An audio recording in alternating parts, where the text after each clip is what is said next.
We don't have the original manuscripts of the New Testament.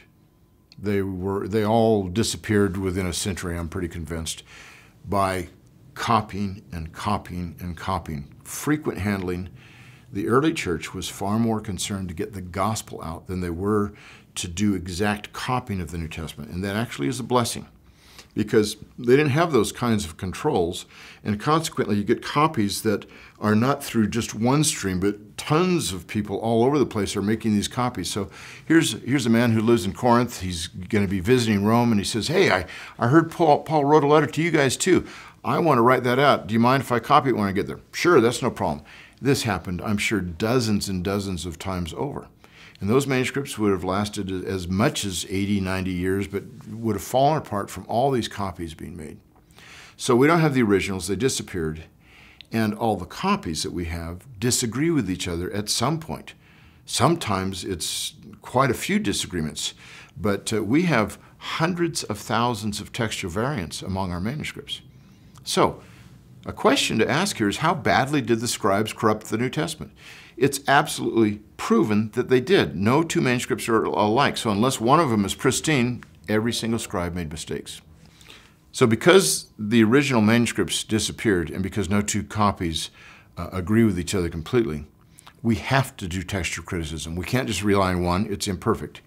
So scholars have to reconstruct it on that basis. But when you look at the number of textual variants, and there's hundreds of thousands of them, as Bart Ehrman likes to say, there are more textual variants than there are words in the original New Testament. That's actually an understatement. But you have to not just look at the number of variants, you have to look at the nature of these variants. And the best estimates are that at least 99.8% of them affect nothing. Most are spelling differences. There's different ways to spell John, there's different ways to spell Mary. They're not going to affect anything. But the 1/5 of 1% that do affect things are the ones that scholars talk about and disagree over on a number of these issues. But the bottom line is, it does not matter in some respects which New Testament you use, because no essential doctrine is jeopardized by any of these textual variants. Even Bart Ehrman, who wrote Misquoting Jesus, can say the same thing.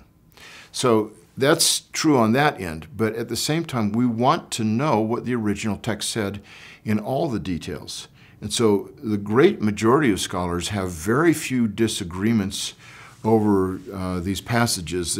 For example, most scholars would say the long ending of Mark's Gospel, Mark 16, 9 through 20, is almost surely not authentic. And they still put in their Bibles, typically smaller print or in brackets or footnote. The oldest authorities don't have this. So there's a wide consensus on the vast majority of textual variants. And again, there's no essential doctrine that's jeopardized by any of these textual variants. That is extremely comforting. It's very important to know that.